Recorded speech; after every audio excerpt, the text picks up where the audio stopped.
Hello everyone, welcome to Brahmi Academy. हमारा जो unit 1 का सीरीज चल रहा है जिसमें जितने भी नए टॉपिक ऐड हुए हैं उनको हम बारी बारी से डिस्कस कर रहे हैं। आज का हमारा टॉपिक है बोधिसत्व। ये टॉपिक आपका बौद्ध धर्म से संबंधित है और आपको पता है कि बौद्ध और जैन धर्म से संबंधित दो टॉपिक ऐड किए गए हैं, बोधिसत्व और तीर्थंकर। आपको पता है कि चाहे हम एमपीपीएससी की बात करें चाहे यूपीएससी की बात करें, जो आपका ये टॉपिक है बौद्ध और जैन धर्म से संबंधित बहुत ही इंपॉर्टेंट है। बोधिसत्व से रिलेटेड बहुत सारे क्वेश्चन प्रीवियस ईयर्स में यूपीएससी प्रीलिम्स में पूछे जा चुके हैं ऑलरेडी। तो आपको वैसे भी पता है कि ये दोनों पोर्शन, चाहे वो बौद्ध धर्म हो चाहे जैन धर्म हो, प्रीलिम्स और मेंस दोनों के नजरिए से बहुत ही इंपॉर्टेंट है। तो पूरा वीडियो लास्ट तक जरूर देखिएगा। मैं आपको हर एक चीज अच्छे से समझाऊंगी, रिलेट करके याद भी कराऊंगी। ये वीडियो आपके लिए बहुत इंपॉर्टेंट है, तो लास्ट तक देखिए। चलिए स्टार्ट करते हैं। आपको इसका पीडीएफ जो है वो टेलीग्राम चैनल में मिलेगा। तो जो लोग भी पीडीएफ के लिए परेशान होते हैं तो आप परेशान ना हो, को सारी चीजें Telegram Brahmi academy Telegram channel पे मिल जाएगा, तो जाकर ज्वाइन जरूर करें। और हमारे बैचेस के भी बारे में जान लीजिए। प्रीलिम्स का टेस्ट सीरीज चल रहा है जिसमें टोटल 70 आपके टेस्ट रहेंगे, 50 यूनिट वाइज टेस्ट और उसमें से 20 एफएलटी टेस्ट रहेंगे। डेली आपका टेस्ट होगा। टेस्ट आपको ब्राह्मी एकेडमी के एप्लीकेशन पे मिलेगा। एप्लीकेशन आप प्ले स्टोर से डाउनलोड कर सकते हैं। उसके अलावा प्रीलिम्स का क्रैश कोर्स भी है। क्रैश कोर्स में सीधे वही टॉपिक पढ़ाए जाएंगे जो इंपॉर्टेंट है आपके पेपर के लिए। कोई भी फालतू यहाँ वहाँ की चीजें आपको नहीं बताई जाएंगी। तो बिल्कुल हम ध्यान एक जगह पे लगा के पूरा का पूरा कोर्स कंप्लीट करेंगे आपके पेपर के पहले, ठीक है। तो ये भी आपका प्रीलिम्स का क्रैश कोर्स है, ये भी आपको एप्लीकेशन पे मिल जाएगा। ये दोनों, चाहे वो टेस्ट सीरीज हो चाहे क्रैश कोर्स हो, 10 फरवरी से स्टार्ट होंगे। तो आपको बैच जो है शो करने लग जाएगा 10 फरवरी से एप्लीकेशन पे, ठीक है। फिर देखते हैं जो हमारा टॉपिक यूनिट 1 में ऐड हुआ है उसका नाम है संकल्पना और विचार, कॉन्सेप्ट्स एंड आइडियाज। उसमें हम भारतीय ज्ञान परंपरा, भारतवर्ष, वेद, उपनिषद देख चुके हैं। ब्राह्मण का स्टार्ट हमने कर दिया था और बीच में मैंने अभी इसको सबको देखेंगे। अभी हम क्या चालू कर रहे हैं, बोधिसत्व, क्योंकि ये सारी जो चीजें हैं आप बहुत ज्यादा हिंदू धर्म, सनातन धर्म, इन सारी चीजों के बारे में बहुत कुछ पढ़ चुके हैं। तो मुझे लगा एक थोड़ा नया टॉपिक लेकर आते हैं जिससे थोड़ा इंटरेस्ट आपका जगे कि चलो कुछ नया पढ़ने को मिला, ठीक है। टॉपिक बहुत ज्यादा इंपॉर्टेंट है। मैं आपको ऑलरेडी बता चुकी हूँ कि यूपीएससी में कई बार आपके बोधिसत्व से क्वेश्चन पूछे जा चुके हैं और एमपीपीएससी का भी ये फेवरेट टॉपिक रहा है, ठीक है। तो अच्छे से समझिएगा शुरू से लेके लास्ट तक। स्टार्ट करते हैं सबसे पहले बेसिक से कि कहाँ से ये चीजें स्टार्ट हुई हैं। अब मैं बहुत ज्यादा बेसिक नहीं बताऊंगी कि गौतम बुद्ध का जन्म कहाँ हुआ, कैसे हुआ, फिर उन्होंने कैसे ज्ञान की प्राप्ति करी, ये सारी चीजें हम नहीं डिस्कस करेंगे। हम डिस्कस करेंगे बोधिसत्व को। तो बोधिसत्व जानने के लिए सबसे पहले तो ये जानिए कि जब गौतम बुद्ध जी की डेथ हो जाती है उसके बाद क्या होता है कि आपकी बौद्ध संगीतियां होती है। टोटल 4 बौद्ध संगीति हुई है। उसमें से जो सेकेंड नंबर वाली है, जो काल अशोक के टाइम पे होती है, उसमें 2 आपके क्या होते हैं, विभाजन हो जाते हैं बौद्ध धर्म के। एक होता है आपका थेरवाद या स्थविर कहलाता है, जो कि आपका ओल्ड स्कूल कहलाता है। ओल्ड स्कूल ऑफ थॉट जो रहता है, मतलब जो बौद्ध धर्म से रिलेटेड आपके ओल्ड थॉट्स हैं कि बुद्ध को क्या माना है, मनुष्य माना है, जिन्होंने ज्ञान की प्राप्ति करी और फिर वो बुद्ध कहलाए, ठीक है। तो ये चीजें जो हैं थेरवाद मानता है इसको, बिल्कुल बेसिक चीजें जो शुरू से लेके मानते आए हैं। लेकिन दूसरा जो था महासांगिका, वो जो है वो थोड़ा सा चेंज हो जाता है। मतलब वो ऐसा मान लीजिए आप कि एक जो है वो स्ट्रिक्टली फॉलो कर रहा है बौद्ध धर्म से रिलेटेड जो पहले का पाथ था, जो पहले की चीजें थी। महासांगिका उससे थोड़ा सा डेविएट हो जाता है, ठीक है। फिर उसके बाद क्या होता है, चौथी बौद्ध संगीति होती है। चौथी बौद्ध संगीति आपकी होती है कनिष्क के टाइम पे कुंडलवन में, है ना, लगभग 100 ईस्वी में। 100 ईस्वी मतलब 100 एडी में होती है कुंडलवन आपके कश्मीर में। यहाँ पे क्या होता है, यहाँ पे 2 सेक्ट डिवाइड हो जाते हैं बड़े बड़े। एक आपका कहलाता है हीनयान, ठीक है। तो थेरवादी जो थे वो कंटिन्यू रहते हैं, उन्हीं को हम कहते हैं ये हीनयान, ठीक है। लेकिन महासांगिका के बाद ये सेम नहीं है। मतलब ये मत मानिएगा कि महासांगिका ही फिर आपके महायान बनते हैं, बिल्कुल नहीं। इनके थोड़ा सा थॉट्स अलग थे, और आपके महायान वाले थॉट्स अलग थे, ठीक है। बल्कि थेरवाद और हीनयान को आप सेम मान सकते हैं, क्योंकि उनका जो थॉट था वो सेम ही था, विचारधाराएं उनकी सेम थी। ठीक है, तो ये हो गया आपका हीनयान। दो भागों में डिवाइड होता है चौथी बौद्ध संगीति में, जो कि कनिष्क के टाइम पे होती है, हीनयान और महायान में। हीनयान आपको पता है कि हीन और यान से मिलकर बना है ना। तो हीन मतलब थोड़ा निम्न कोटि का, और यान मतलब आपका व्हीकल की बात करते हैं। उसके अलावा इंग्लिश में इसको लेसर पाथ भी बोलते हैं। ठीक है, कि ये लेसर पाथ हो गया। और महायान जो है, महायान मतलब बड़ा व्हीकल, बड़े यान की बात कर रहे हैं, तो वो ग्रेटर पाथ हो गया, दो भागों में डिवाइड हो गया। अब इन दो भागों में डिवाइड हुआ तो इसमें डिफरेंस क्या था दोनों में? यहाँ पे फिर आपके दो शाखाएं विभाजित हो जाती हैं, हीनयान और महायान। हीनयान और महायान ही फिर कंटिन्यू रहते हैं, फिर ये बहुत अलग अलग संप्रदायों में फिर और विभाजित हो जाती है। लेकिन ये याद रखिएगा, जो आपका हीनयान है यही क्या है, आपका थेरवादी वाला है ना, थेरवादी या हीनयान। इसमें जो सबसे ज्यादा फेमस आपको राजा मिलेंगे वो मिलेंगे अशोक। अशोक, तीसरी बौद्ध काउंसिल किसने करवाई थी? अशोक ने करवाई थी। तो थेरवादी विचारधारा को मानते हैं आपके अशोक। इसीलिए आप देखेंगे कि जितनी भी चीजें अशोक ने बनवाई हैं उस टाइम पे, तो वहां पे आपको कभी भी बुद्ध जी की मूर्ति नहीं मिलेगी, है ना। जैसे मान लीजिए इन्होंने क्या बनवाया, स्तूप बनवाया है, स्तूप बनवाए हैं। इसके अलावा जो चिन्ह होते हैं, जैसे लोटस वगैरह हो गया, चरण पादुकाएं हो गई, ये जो चिन्ह होते हैं ना, पीपल हो गया, तो ये चिन्ह आपको मिलेंगे अलग अलग जगह पे। कभी भी मूर्ति नहीं मिलेगी बौद्ध भगवान की, क्योंकि हीनयान जो थे वो मूर्ति पूजा नहीं करते थे। ठीक है, ये क्या करते थे, बुद्ध जी के मूल उपदेशों का पालन करते थे। ठीक है, तो मूल उपदेशों का पालन करते थे आपके हीनयान वाले। उसके अलावा भाषा यूज करते थे पाली, जो गौतम बुद्ध द्वारा यूज की गई थी। और अनुयायी देश की बात करें तो श्रीलंका, म्यांमार, थाईलैंड, कंबोडिया, आज के टाइम पे ये देश हैं जो हीनयान शाखा को फॉलो करते हैं। हीनयान बौद्ध वाली जो शाखा है उसको फॉलो करते हैं। अब देखिए महायान वाली, महायान मतलब आपका क्या हो गया, ग्रेटर पाथ। इसके अनुयायी जो थे वो आपके कनिष्क थे।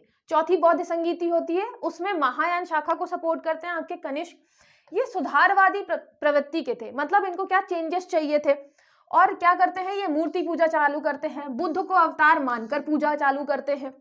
आपको ये चीज पता होगी कि जो हिंदू धर्म है उसमें जो आपके 10 अवतार हम पढ़ते हैं, उसमें से एक अवतार गौतम बुद्ध को भी मानते हैं, है ना।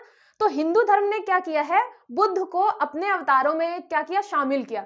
तो देखेंगे आप कि महायान ने भी हिंदू धर्म की कुछ चीजें ले ली, जैसे कि हो गया आपका मूर्ति पूजा। तो मूर्ति पूजा चालू की, बुद्ध जी के बहुत सारे अवतार बताए गए, उन अवतारों की पूजा चालू की। उसके अलावा आप देखेंगे भाषा, पाली को छोड़कर वो संस्कृत यूज करने लग गए।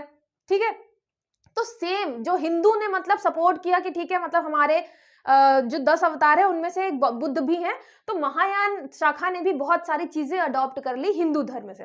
ठीक है, अनुयायी देश जो है जैसे आपका जापान, साउथ कोरिया, चीन, ये महायान शाखा से रिलेटेड है। ठीक है, तो ये आपको दोनों अच्छे समझ में आ गया। हीनयान शाखा से related Sri Lanka, Myanmar, Cambodia, Thailand, ये सारे देश, और जो आपका जापान, साउथ कोरिया, चीन, ये हो गया महायान शाखा से रिलेटेड। डिफरेंस क्या है सबसे ज्यादा, कि ये मूल उपदेशों को फॉलो कर रहे हैं, ये जो बौद्ध धर्म के चिन्ह वगैरह थे उनको फॉलो कर रहे थे, और यहाँ पे गौतम बुद्ध को भगवान माना गया, उनके कई अवतार बताए गए, फिर उनकी पूजा की गई। हीनयान क्या मान रहा था, गौतम बुद्ध जो थे वो एक नॉर्मल इंसान थे। ठीक है, फिर वो ज्ञान प्राप्त करते हैं, जैसे ही उन्हें ज्ञान प्राप्त हो जाता है उसके बाद वो क्या कहलाते हैं, बुद्ध कहलाते हैं। ठीक है, तो उन्होंने, एक नॉर्मल इंसान ने बुद्धत्व को प्राप्त किया था, वो ऐसा मानते हैं। ठीक है, कोई अलौकिक पुरुष नहीं थे, और ये भगवान मान के पूजा करते हैं, उनके अवतारों के बारे में भी बताते हैं। तो ये बेसिक डिफरेंस हो गया। ये हमें क्यों जानना है, क्योंकि जब हम बोधिसत्व को पढ़ेंगे तो आपको पता चलेगा कि इसमें ये चीजें भी इंक्लूड है। ठीक है, तो ये जानना जरूरी है।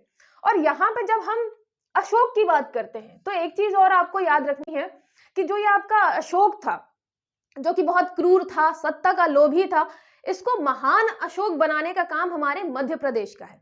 आपको पता है कि इनकी जो पत्नी थी श्रीदेवी या महादेवी, वो क्या थी, बौद्ध धर्म को फॉलो करती थी। उन्होंने इनको बहुत सारी चीजें बताई, फिर अशोक ने बहुत ज्यादा प्रचार प्रसार किया बौद्ध धर्म का, है ना। तो हमारा मध्य प्रदेश प्राइड नहीं लेता है बहुत सारी चीजों के लिए, लेकिन आप देखेंगे कि महान अशोक बनाने का श्रेय हमारे मध्य प्रदेश को जाता है। उसके अलावा हमारा मध्य प्रदेश, जैसे और स्टेट्स हैं, उत्तर प्रदेश, बिहार, राजस्थान, अलग अलग चीजों में प्राइड देखते हैं, लेकिन मध्य प्रदेश बहुत ही ऐसे शांत स्वभाव का है, वो ज्यादा प्राइड नहीं देखता किसी भी चीज में। लेकिन आप देखेंगे कि वो, चाहे हम बात करें पहले मानव की, आपके हथनौरा में नर्मदा मानव जो मुला है उसकी देखें तो मानव सभ्यता का विकास हमारे मध्य प्रदेश से हो रहा। तो आपको अपनी मध्य प्रदेश पे गर्व करना है, मध्य प्रदेश की संस्कृति, मध्य प्रदेश की सभ्यता पे गर्व करना है, ठीक है। और ये चीजें आप कहीं ना कहीं आंसर राइटिंग में, ऐसे वगैरह में भी लिख सकते हैं, मध्य प्रदेश के बारे में, स्पेशली मध्य प्रदेश की संस्कृति के बारे में कहीं लिखने को आता है तो, ठीक है। महान अशोक बनाने का श्रेय हमारे मध्य प्रदेश को जाता है। फिर बात करते हैं, यहाँ पे आपको पता है 3 पिटक हैं बुद्ध, आपके बुद्ध धर्म में 3 पिटक हैं, सुत्त पिटक, अभिधम्म पिटक और विनय पिटक। उसमें से जो आपका सुत्त पिटक है, सुत्त पिटक में आपको 5 निकाय मिलेंगे। ऐसा मान लीजिए कि एक आपका क्या है, एक ऐसा बॉक्स टाइप का है जिसको हम बोल रहे हैं सुत्त पिटक, उसके अंदर आपकी 5 किताबें रखी गई हैं, ठीक है। तो 5 किताबें रखी गई हैं जिसका नाम है, पहला है दिघ निकाय, दूसरा है मध्यम निकाय, तीसरा है संयुक्त निकाय, चौथा है अंगुत्तर निकाय और 5वां है आपका खुद्दक निकाय। आपको ये सारी चीजें हिस्ट्री में पढ़नी होती हैं। यहाँ पे मुझे बस क्या बताना है कि सुत्त पिटक का एक भाग है खुद्दक निकाय, ठीक है, एक पार्ट है खुद्दक निकाय। खुद्दक निकाय के अंतर्गत आती हैं आपकी जातक कथाएं। आपने सुना होगा ना, जातक कथाएं बौद्ध धर्म से संबंधित हैं। तो है क्या जातक कथाएं? ये जातक कथाएं का जो है वो चित्र बनाया गया है, भूटान से संबंधित है ये, ठीक है। तो इसमें जातक कथाओं में क्या रहता है, गौतम बुद्ध की पुराने जन्मों के जो उनके अवतार हुए हैं उनकी कहानियां हैं, कि जो आपके गौतम बुद्ध हैं तो बुद्ध के जो पुराने जन्म हैं, पुराने जन्म की कहानियां हैं, पुराने जन्म की कहानियां। अब ये जातक कथाएं क्यों इंपॉर्टेंट है? क्योंकि इन्हीं जातक कथाओं से आपका जो बोधिसत्व है ना शब्द और उसका मतलब वो निकल के आता है। यहाँ पे ये मानते हैं, बेसिक्स आप बिल्कुल समझिएगा, आराम से शांति से एक चीज को समझिएगा कि बोधिसत्व है क्या। तो यहाँ पे आपको 2 शब्द मिलेंगे। यहाँ पे आपको एक मिलेगा बोधिसत्व, एक मिलेगा आपको बुद्धत्व। बुद्धत्व मतलब ये मान के चलिएगा, बुद्धत्व, बुद्धत्व मतलब हो गया आपका कि यहाँ पे आप बुद्ध बनेंगे। बुद्ध कब मिलेंगे, बनेंगे? जब आपको मोक्ष मिलेगा। मोक्ष तो वर्ड यूज नहीं होता है, निर्वाण। जब आपको ज्ञान की प्राप्ति होगी, ज्ञान की प्राप्ति होगी और आपको निर्वाण मिलेगा, तब आप क्या कहलाएंगे? बुद्ध कहलाएंगे, ठीक है। तो ये माना गया कि जो ये बोधिसत्व हैं, तो जब एक इंसान एक रास्ते पे चलता है, एक मान लीजिए ऐसा पाथ है और उस रास्ते पे एक इंसान को चलना है, उसको सत्य का पालन करना है, उसको दया दिखानी है, करुणा दिखानी है, ये सारी चीजों का पालन करते हुए जब वो आगे बढ़ेगा तो ये लास्ट में क्या होगा, उसको बुद्धत्व की प्राप्ति होगी। मतलब जब हम एक ऐसा मान लीजिए कि हम हिंदू धर्म में क्या करते हैं, हम व्रत करते हैं, तो ऐसा बोलते हैं ना कि आप 16 व्रत कर लीजिए, 16 सोमवार के व्रत करिए तो लास्ट में क्या मिलेगा? अच्छा वर मिलेगा, अच्छा पति मिलेगा। सेम ऐसे ही जो ये 16 वर हैं, 16 जो आपके व्रत हैं, 16 व्रत करने के जो तरीके हैं, वो सारी चीजें आप अच्छे से फॉलो करते हैं तो वही आपका कहलाता है बोधिसत्व। मतलब जो ये रास्ता है ना, जिस रास्ते को आप फॉलो कर रहे हैं बुद्धत्व प्राप्त करने के लिए, वो कहलाता है बोधिसत्व। समझ में आया? ऐसा तो नहीं कि मतलब ऊपर ऊपर से चला गया। बोधिसत्व आपका क्या है? पाथ है। और ये मतलब इंग्लिश में अगर हम बोलें तो ये आपका मीन्स है, और ये आपका बुद्धत्व क्या है? ये एंड है कि हमें प्राप्त क्या करना है। ये रास्ता है हमारा बोधिसत्व। बोधिसत्व का मतलब रास्ता फॉलो करते हुए हमें बुद्धत्व की प्राप्ति होगी, मतलब हमें गोल मिलेगा। आप अपने मतलब एजुकेशन से ही, अपने प्रिपरेशन से ही रिलेट कर सकते हैं कि प्रिपरेशन की जो जर्नी है वो हो गया आपका बोधिसत्व। अब बोधिसत्व में आपको बहुत सारे काम करने पड़ेंगे, मतलब अपनी प्रिपरेशन की जर्नी में आपको कंसंट्रेशन बना के रखना पड़ेगा, है ना। दिमाग एकाग्रचित रहे, बिल्कुल दृढ़ निश्चय करके रखना पड़ेगा कि आज बिल्कुल इतना पढ़ना है, तभी उठना है। उसके अलावा आपके पास धैर्य होना चाहिए, पेशेंस होना चाहिए। तो ये सारी जो चीजें हैं वो क्या करती हैं, वो एक बोधिसत्व के अंदर होनी चाहिए। और बोधिसत्व क्या है? मतलब ये आपकी प्रिपरेशन की पूरी जर्नी वो बोधिसत्व है। लास्ट में आपका एम है डिप्टी कलेक्टर बनना। डिप्टी कलेक्टर आपका हो गया मतलब बुद्धत्व। आप डिप्टी कलेक्टर बन गए मतलब आपको बुद्धत्व की प्राप्ति हो गई, आपको निर्वाण मिल गया। आया समझ में? तो ये समझिएगा, ये बोधिसत्व की डेफिनेशन थोड़ा थेरवादियों की अलग है और आपके थेरवादी मतलब हीनयान वाले, तो हीनयान की थोड़ी अलग है, महायान की थोड़ी अलग है, लेकिन जो बेसिक कॉन्सेप्ट है वो यही है कि आपको बुद्धत्व की प्राप्ति करनी है। तो ये जो अल्टीमेट गोल है जहां आपको बुद्धत्व की प्राप्ति करनी है, तो जो आप वो पाथ फॉलो करेंगे ना यहां तक पहुंचने का, ये कहलाता है बोधिसत्व। ठीक है, फिर यहाँ पे जो थेरवादी हैं वो क्या मानते हैं, थेरवादी बौद्ध शाखा के अनुसार बुद्ध ने अपने सभी अवतारों के दौरान खुद को बोधिसत्व के रूप में संदर्भित किया।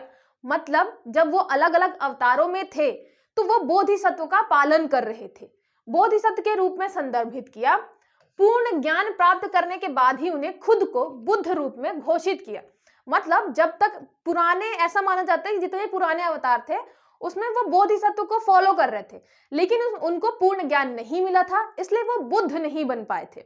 वो जिस जीवन में, इस जीवन में जब वो बुद्ध बनते हैं, उनका मतलब ये था कि भैया बोधिसत्व को फॉलो किया और इस जीवन में बुद्धत्व को उन्होंने प्राप्त किया, इसलिए बुद्ध कहलाए। लेकिन इसके पहले के जितने भी अवतार थे उसमें भी वो अपना जीवन में बोधिसत्व फॉलो कर रहे थे, लेकिन पूर्ण ज्ञान तक पहुंचे नहीं थे, इसलिए क्या हुआ था, वो अपने आप को बुद्ध नहीं बोल पाते थे। ठीक है, बोधिसत्व उन्होंने बोला है पुराने अवतारों को। ठीक है, एक व्यक्ति जो आत्मज्ञान के मार्ग पर है एक बोधिसत्व है। मतलब यहां हम सिर्फ ये बता रहे हैं कि सिर्फ अगर आप, ऐसा है कि आत्मज्ञान के मार्ग पर ही है ना तो आप बोधिसत्व कहलाएंगे। जैसे आप प्रिपरेशन के मार्ग पर ही है ना, और तो आपको पता है कि आपका सिलेक्शन एक ना एक दिन हो ही जाएगा अगर पूरी मेहनत और पूरी लगन से करेंगे तो। सेम ऐसे ही अगर आप आत्मज्ञान के मार्ग पर हैं तो क्या कहलाएंगे, आप बोधिसत्व हैं। और पूर्ण आत्मज्ञान के बाद ही बुद्ध की उपाधि प्राप्त करता है, और जैसे ही आपको लास्ट में पूर्ण आत्मज्ञान प्राप्त हो जाएगा तो आप बुद्ध कहलाएंगे। ठीक है, तो बोधिसत्व मतलब, ये मैं बार बार आपको इसलिए बता रही हूं कि ये जो बोधिसत्व का कॉन्सेप्ट है, आप ये समझ के चलिए कि जो आपका ये मार्ग है, आत्मज्ञान वाला मार्ग, आत्मज्ञान का मार्ग, ये हो गया आपका बोधिसत्व। ठीक है, तो जितने भी पुराने अवतार थे बुद्ध के, उन्होंने क्या किया था, आत्मज्ञान के मार्ग पर चल रहे थे, तो वो बोधिसत्व कहलाए, लेकिन उन्हें पूर्ण ज्ञान मिला नहीं था, इसलिए वो बुद्ध नहीं कहलाए।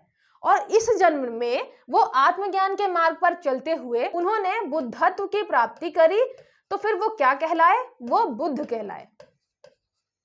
ठीक है, तब वो जाके इस जन्म में बुद्ध कहलाए। ये आ गया समझ में आपको।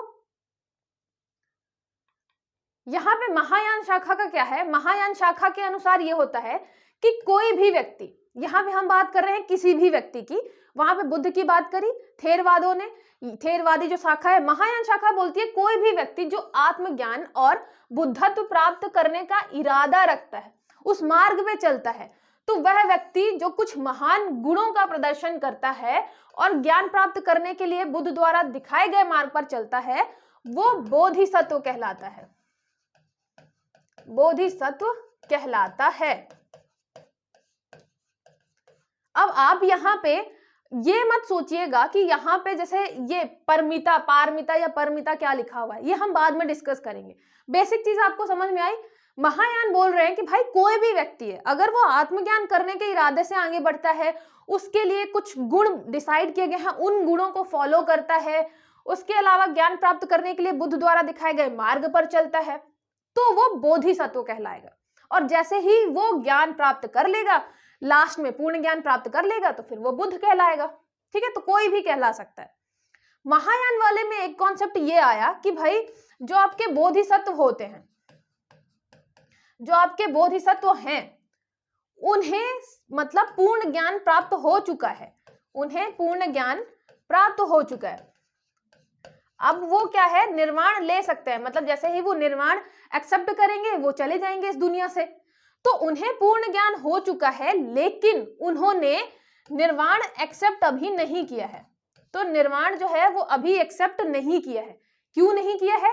क्योंकि अब ये बोधिसत्व चाहते हैं कि जो इस दुनिया में लोग हैं जो कि अंधकार में जीवन जी रहे हैं, जो कि भटक गए हैं अपने मार्ग से, उनको सही रास्ता दिखाया जाए, सही रास्ता दिखाया जाए, सही मार्ग बताया जाए, जिससे वो भी अपने जीवन में क्या कर पाए, अपने जीवन में बुद्ध बन पाए। ठीक है, तो बोधिसत्व का मार्ग दिखाने के लिए जो बोधिसत्व बन चुके हैं, मतलब जो पूर्ण ज्ञान को प्राप्त कर चुके हैं, वो नहीं छोड़कर जा रहे हैं, वो दूसरों के निर्माण के लिए अब क्या कर रहे हैं, काम कर रहे हैं। तो ये चीज आई किसमें, थेरवादी क्या है, अपने निर्माण के लिए काम करते हैं, उसमें जो बोधिसत्व है वो लगे रहते हैं पूर्ण ज्ञान के लिए, पूर्ण ज्ञान प्राप्त हुआ, वो निर्वाण प्राप्त कर लिया, उन्हें मोक्ष मिल गया। महायान में क्या है कि भाई बोधिसत्व जो हैं, जो आत्मज्ञान प्राप्त कर रहे हैं, फिर प्राप्त कर लेते हैं, अब जैसे वो निर्वाण प्राप्त कर लेंगे तो वो इस दुनिया से चले जाएंगे, तो वो क्या कर रहे हैं, निर्वाण उन्होंने एक्सेप्ट नहीं किया है। क्यों नहीं किया है, जिससे यहाँ के जो लोग हैं जो कि अपना रास्ता भटक गए वो उनकी हेल्प कर पाए। तो वो आपके महायान वालों का बोधिसत्व वाला जो कॉन्सेप्ट है वो ये कहता है कि हम दूसरों के निर्माण के लिए भी क्या करेंगे, काम करेंगे, उनकी हेल्प करेंगे। ठीक है, ये चीज आपने बहुत सारे मतलब बुक्स में भी पढ़ी होगी कि महायान वाले दूसरों के निर्माण की बात ज्यादा करते हैं, है ना, खुद की निर्माण की बात नहीं करते। तो वो यही कॉन्सेप्ट है कि ये जो आपके बोधिसत्व है, पूर्ण ज्ञान प्राप्त हो चुका है, लेकिन अभी दूसरों के लिए काम कर रहे हैं कि दूसरे भी पूर्ण ज्ञान प्राप्त कर सकें। ठीक है,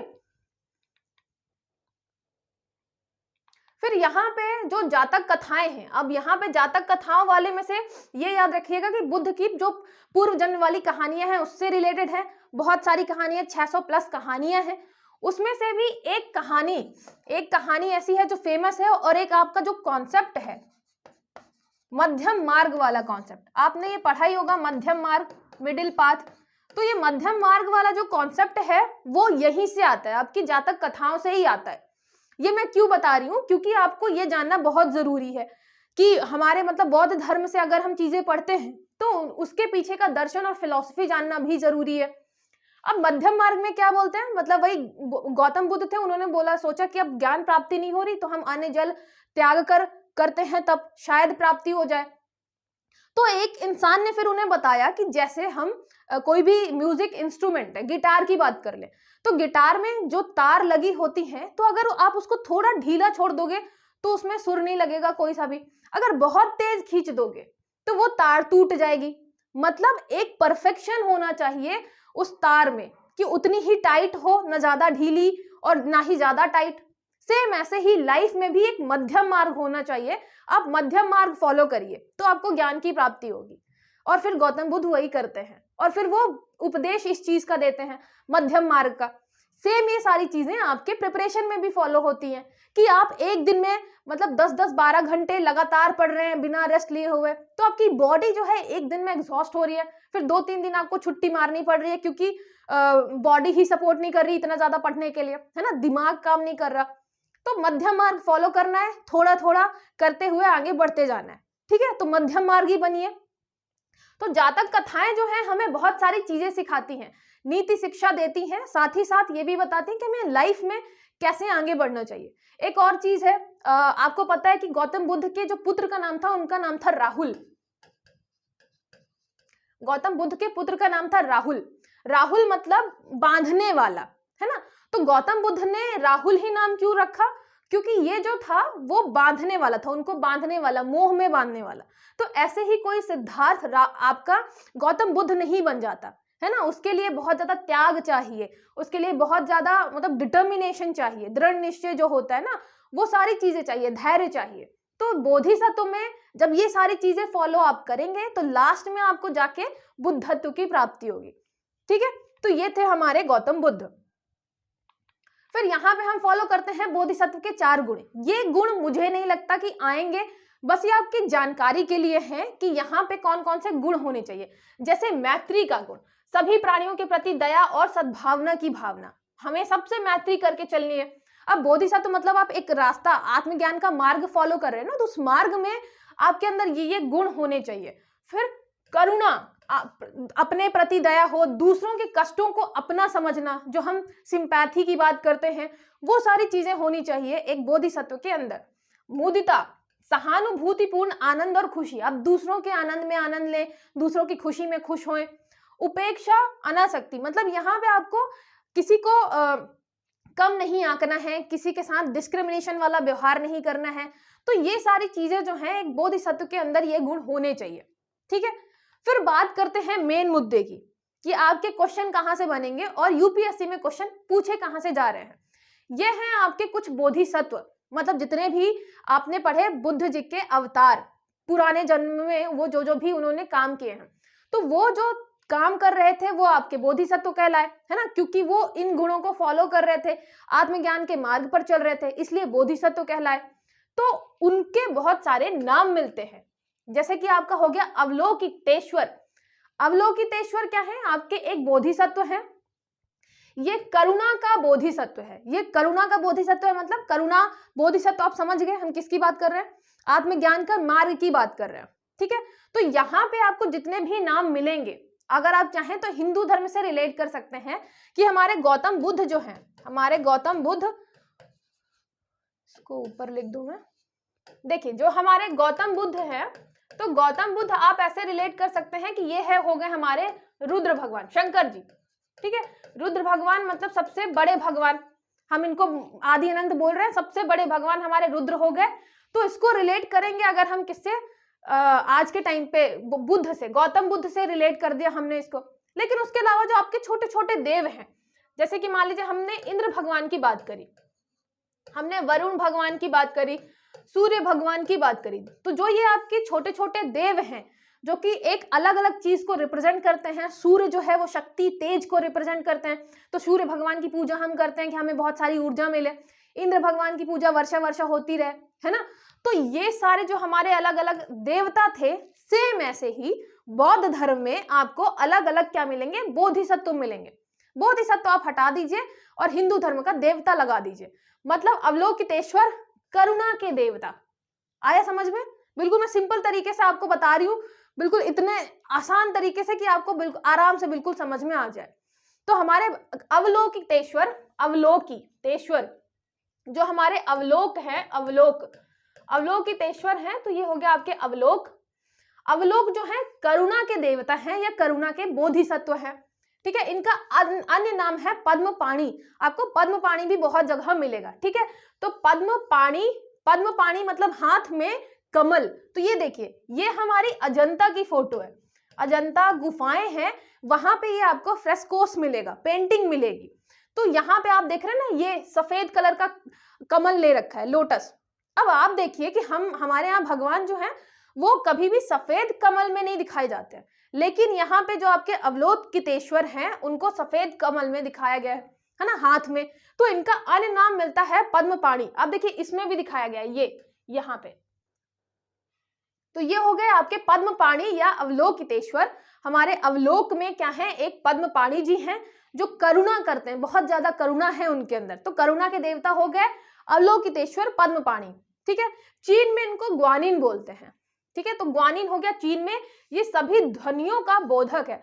मतलब ऐसा मान लीजिए कि जैसे हमारे यहाँ क्या हो गया, ये करुणा के साथ साथ क्या है, ध्वनियों के भी क्या है, आपके बोधक है। ध्वनि का बोधक मान लीजिए आपकी सरस्वती माता, है ना, कि वो सरस्वती माता आपकी शिक्षा की भी है, उसके अलावा वीणा भी बजाती हैं, तो ध्वनियों की भी बोधक हो गई। सेम ऐसे ही आपके जो अवलोकितेश्वर हैं वो करुणा के देवता हैं, करुणा के बोधिसत्व है। साथ ही साथ उनका नाम है पद्मपाणि, हाथ में क्योंकि कमल लेके रखते हैं, सफेद कलर का, है ना। और उनको चीन में बोलते हैं ग्वानिन, ध्वनियों का बोधक। अजंता की गुफाओं में आपको ये वाली पेंटिंग मिलेगी, आपने बहुत बार ये वाली पेंटिंग देखी होगी, ये आपके अवलोकितेश्वर की है, अवलोकितेश्वर पद्मपाणि, ठीक है। तो ये हो गया अवलोकितेश्वर पद्मपाणि। चीन में हो गया ग्वानिन, ठीक है, ग्वाले थे चीन में, ग्वालों का काम किया था अवलोकितेश्वर पद्मपाणि जी ने। उसके अलावा करुणा बहुत है इनके अंदर, पद्मपाणि जी के अंदर, ठीक है। चलिए, अजंता में इनकी पेंटिंग है। और ये भी मिलता है कहीं कहीं पे कि इनको महिला भी मानते हैं, है ना, महिला। और महिला क्यों मानते हैं? बौद्ध धर्म का प्रचार प्रसार तो हमारे भारत से चालू हुआ, और भारत में आपको पेंटिंग मिलेगी अजंता में इनकी ये वाली। तो इनकी आप आंखें देखेंगे, आंखें इतनी ही सुंदर बनाई गई, इतनी ज्यादा सुंदर बनाई गई हैं कि ऐसा लगता है जैसे ये किसी महिला की पेंटिंग हो, महिला की आंखें हो। तो इसकी वजह से भी कुछ लोग मानते हैं कि अवलोकितेश्वर जो है वो महिला है, ठीक है। ये याद रखिएगा बस कि इनकी आंखों के कारण पेंटिंग जो है वो अजंता में है इनकी। ग्वानिन बोलते हैं चीन में, पद्मपाणि, अवलोकितेश्वर पद्मपाणि। करुणा है, करुणा का सागर है हमारे अवलोकितेश्वर, ठीक है। तो करुणा के बोधिसत्व। ये याद रखिएगा कि सीधे सीधे क्वेश्चन पूछता है, जैसे कि यूपीएससी में क्वेश्चन जो है वो ऐसे ही पूछा था कि जो अवलोकितेश्वर है वो किससे संबंधित है, तो ये आपके करुणा से संबंधित है, ठीक है। उसके अलावा अजंता में इनकी फ्रेस्कोस पेंटिंग मिली है, तो ये भी याद रखिएगा, ठीक है। फिर मंजूश्री, मंजूश्री जो है वो बुद्धि के है। मंजू, हमारी जो मंजू है उसकी बुद्धि बहुत तेज है, तो मंजूश्री जो है वो बुद्धि के बोधिसत्व है, मतलब बुद्धि के देवता है। तुम्हारी सरस्वती जी से कंपेयर करना है आपके मंजूश्री को। मंजूश्री मतलब आपकी बुद्धि के देवता। चीन में इन्हें वेंशु कहते हैं, ठीक है। तो वेंशु चीन में बुद्धि, वेंशु याद रखिएगा, मंजूश्री वेंशु। अब इनके हाथ में आप एक देखेंगे तलवार है और दूसरे हाथ में आपके क्या है, फूल है। तो एक हाथ में ज्वलंत तलवार जो ज्ञान के समान है, दूसरे हाथ में कमल। तलवार ज्ञान के समान कैसे होगी, तलवार मतलब ये हो गया कि वो अज्ञानता का नाश करेंगे, ठीक है। और दूसरे हाथ में इनके हो गया कमल, तो ये हो गया बुद्धि के देवता आपके मंजूश्री। और ये भी अजंता की गुफाओं में क्या मिली है, इनकी पेंटिंग मिली है, तो ये भी याद रखिएगा। चीन में इनको बोलते हैं वेंशु। वेंशु, मंजूश्री, मंजूश्री आपके बुद्धि के देवता, मतलब आपके सरस्वती माता, ठीक है। तो मंजूश्री, मंजू की बुद्धि बहुत ज्यादा तेज है, अजंता में पेंटिंग मिली है। उसके अलावा वेंशु, वेंशु घूमने गई थी, या वेंशु उसका फ्रेंड है, जो भी चाहे आप रिलेट कर सकते हैं, ठीक है। मंजूश्री, मंजूश्री, वेंशु। फिर आता है आपके वज्रपाणी। अब पाणी मतलब ऐसे भी हाथ होता है, वज्र मतलब आपका वज्र धारण करने वाला, तो ये वज्र धारण करने वाला देवता या बोधिसत्व है। आपको बोधिसत्व नहीं समझ में आए तो देवता वहीं पे इमेजिन कर लीजिएगा, बोधिसत्व, ठीक है। तो वज्र धारण करने वाला बोधिसत्व, इनके दाहिने हाथ में आपको वज्र मिलेगा। अब पेंटिंग में ज्यादा समझ में नहीं आ रहा, लेकिन इमेजिन कर लीजिए कि इनके हाथ में वज्र मिलेगा। इनको भी आप अजंता की गुफाओं की जो दीवारें हैं वहां पे इनकी चित्र मिलेंगे, ठीक है। फिर बौद्ध पौराणिक कथा के अनुसार वज्रपाणी में 5 तथागतों की सभी शक्तियों के साथ साथ बुद्ध की शक्तियां भी सम्मिलित है। अब ज्यादा डिटेल में नहीं जानी है, बस आपको ये याद रखना है कि वज्रपाणी जो है, वज्र हाथ में है, वज्रपाणी, वज्र थंडरबोल्ट जिसको बोलते हैं ना, तो वो उनके हाथ में है, ठीक है। अच्छा, ये सारी चीजें जो है आपको इंग्लिश में भी मिल जाएंगी, अभी बस आप समझते रहिए। मतलब इसमें ऐसी कोई चीज थी नहीं जो मैं इंग्लिश में ऐड करूं। जैसे कि आपका ये बुद्धि से रिलेटेड है, मतलब हम विजडम की बात कर रहे हैं, नॉलेज की बात कर रहे हैं। यहाँ पे अवलोकितेश्वर जो करुणा, कंपैशन है आपके अंदर, उसकी बात करते हैं। वज्र मतलब आपका थंडरबोल्ट की बात करते हैं, ठीक है। वज्र धारण कर रखा है इन्होंने, और अजंता की गुफाओं में है। और ज्यादा चीजें आपको याद भी नहीं करनी है, सीधे सीधे यही क्वेश्चन पूछेगा, ठीक है, कि वज्रपाणी किससे संबंधित है, आपके मंजूश्री किससे संबंधित है। वज्रपाणी का तो फिर भी समझ में आता है, मंजूश्री का आपको समझ में नहीं आएगा कि ये बुद्धि से है कि किससे है। तो मंजू की बुद्धि बहुत तेज है। साथ ही साथ आप जो मठ वगैरह देखेंगे, मठ या विहार घूमने जाएंगे, तो जो पुस्तकालय वगैरह है या मतलब पढ़ाई लिखाई से रिलेटेड कोई चीज है, वहां पे आपको मंजूश्री की पेंटिंग मिलेगी, ठीक है, पेंटिंग या मूर्ति मिलेगी। तो मंजूश्री क्या है, आपके बुद्धि से रिलेटेड काफी फेमस है, इंपॉर्टेंट बोधिसत्व है। फिर आता है सामंत भद्र। सामंत भद्र जो है अभ्यास और ध्यान के बोधिसत्व है, मतलब मेडिटेशन की बात करते हैं जब हम, कंसंट्रेशन, मेडिटेशन की बात, ध्यान, मेडिटेशन। तो मेडिटेशन के आपके बोधिसत्व हो गए सामंत भद्र, मतलब सामंत का मेडिटेशन, सामंत को मेडिटेशन करना बहुत पसंद है। सामंत भद्र बोधिसत्व, बुद्ध और मंजूश्री, ये तीन जो है, सामंत भद्र, बुद्ध और आपके यहाँ बुद्धि वाले मंजूश्री, ये तीनों शाक्य मुनि त्रय बनाते हैं। शाक्य मुनि का नाम शायद आपने सुना होगा ना। तो शाक्य मुनि त्रय बनाते हैं आपके, एक सामंत, एक बुद्धि वाले मंजूश्री और एक आपके गौतम बुद्ध, ठीक है। तो ये निर्माण करते हैं शाक्य मुनि त्रय का। याद रखिएगा, ये मेडिटेशन पे फोकस करते हैं। हमारे सामंत को मेडिटेशन करना बहुत पसंद है, ठीक है। और सीधे क्वेश्चन यही पूछेगा कि आपके सामंत भद्र किससे संबंधित है ना। फिर हो गया क्षिति गर्भ। क्षिति मतलब आपकी पृथ्वी, गर्भ मतलब पृथ्वी के गर्भ। तो ये पृथ्वी का गर्भ से संबंधित है आपके क्षिति गर्भ बोधिसत्व। इनका क्या ऐसा मानना है कि इन्होंने प्रण कर रखा है कि जब तक आपका नर्क जो है बिल्कुल सफाया नहीं हो जाता, मैं उसको खत्म नहीं कर देता, मतलब सारे लोग नर्क से निकल के स्वर्ग में चले जाएं, अच्छी अच्छी जगह पे चले जाएं, है ना। तो नश्वर प्राणियों के बोधिसत्व हैं आपके ये क्षिति गर्भ, मतलब ये नर्क को खत्म करना चाहते हैं। अब उसका क्या मतलब हुआ, इनडायरेक्टली ये मतलब है कि जो सारे लोग हैं वो आत्मज्ञान के मार्ग पर चले, वो अच्छे काम करें, उनके अंदर दया हो, दान दक्षिणा की भावना हो, सत्य बोले, तो ये सारी चीजें सभी लोग करें, जिससे नर्क का क्या हो जाए, खात्मा हो जाए और सारे लोग फिर अच्छे मार्ग पर चलने लग जाएं। तो इसीलिए इन्होंने अपना मतलब निर्वाण एक्सेप्ट नहीं किया कि हमें अभी नर्क की सफाई करनी है ना, खत्म करना है यहाँ पे जो भी लोग हैं, ठीक है, सतमार्ग उनको दिखाना है। तो ये हो गया आपके क्षिति गर्भ, क्षिति पृथ्वी का गर्भ, ठीक है, ये आपके बोधिसत्व हो गए। याद रखिएगा नश्वर प्राणी, और ये नर्क से संबंधित है, नर्क से ऐसे संबंधित नहीं है, बस इन्होंने प्रण कर रखा है, मतलब ओथ ले रखी है कि मैं नर्क को साफ करके रहूंगा। फिर हो गया आपका सदा परिभूत, इनका आपको याद रखना है। सदा परिभूत मतलब सदा आपको कैसे रखना है, अपने आप को बहुत स्ट्रांग बना के रखना है, कभी भी जवाब नहीं देना है, अपमान नहीं करना है किसी का। तो अपमान ना करने वाला बोधिसत्व, मतलब सही शिक्षा के लिए उन्हें उत्पीड़न का सामना करना पड़ा। जब वो आत्मज्ञान की प्राप्ति में लगे हुए थे तो उन्हें बहुत ज्यादा एट्रोसिटी सहनी पड़ी, ठीक है, तो उसके बाद भी वो दृढ़ रहे, मतलब वो बिल्कुल ने जो मार्ग था अपना, जो ऐसा मानिए कि जो उनका संकल्प था उस चीज पे वो लगे रहे, डटे रहे और अंततः बुद्धत्व प्राप्त किया, ठीक है। तो सदा परिभूत मतलब सदा आप क्या करिए, आप दृढ़ रहिए, आप हमेशा कंसंट्रेट करिए अपनी बात पे, और अगर कोई आपको बहुत ज्यादा परेशान भी करता है, आपके ऊपर बहुत सारा एट्रोसिटीज भी होती हैं, तो भी आपको क्या करना है, हिलना नहीं है अपने पास से, ठीक है। तो ये थे आपके सदा परिभूत बोधिसत्व, ठीक है। नेक्स्ट देखिए, नेक्स्ट है आपका आकाश गर्भ। आकाश के गर्भ में आपको असीमित अंतरिक्ष खजाना, अंतरिक्ष का जो असीमित खजाना है उसके बोधिसत्व हैं आपके आकाश गर्भ। क्षिति गर्भ के जुड़वा के रूप में इनको पूजा जाता है। तो मतलब क्षिति गर्भ, आकाश गर्भ, वैसे भी नाम मैच कर रहा है। पृथ्वी का एक तो हो गए आपके देवता या फिर बोधिसत्व, और एक आकाश के हो गए, तो दोनों आपके जुड़वा भाई माने जाते हैं, ठीक है। इनका नाम दूसरा मिलता है गगन गुंजा, आकाश में जो रत्न है उससे रिलेटेड। तो गगन गुंजा जो है या आकाश गर्भ दोनों रिलेटेड हैं किससे, आकाश, असीमित आकाश के अंतरिक्ष के खजाने से, ठीक है। तो ये हो गया आपका अगला बोधिसत्व। फिर नेक्स्ट हो गया मैत्रेय। याद रखिएगा ये काफी इंपॉर्टेंट है, ये पूछे जा चुके हैं यूपीएससी में। मैत्रेय जो है वो भविष्य का बोधिसत्व है। भविष्य का बोधिसत्व मतलब ये अभी कहाँ है, स्वर्ग में है। अच्छा, स्वर्ग जो है हिंदुओं वाला अलग है, बौद्ध धर्म ने अपना अलग स्वर्ग बना रखा है, उसको बोलते हैं तुसीता स्वर्ग। तो एक बौद्ध धर्म का स्वर्ग है तुसीता स्वर्ग, जहां पे अभी मैत्रेय जी हैं, वो क्या है, अभी आए नहीं है, अभी पृथ्वी में नहीं आए हैं, अभी वो भविष्य के बुद्ध हैं, ठीक है। तो ये लोकप्रिय प्रतिनिधि लाफिंग बुद्धा, आज के टाइम पे आप जो लाफिंग बुद्धा भी है ना, वो मैत्रेय के ही लोकप्रिय प्रतिनिधि हैं।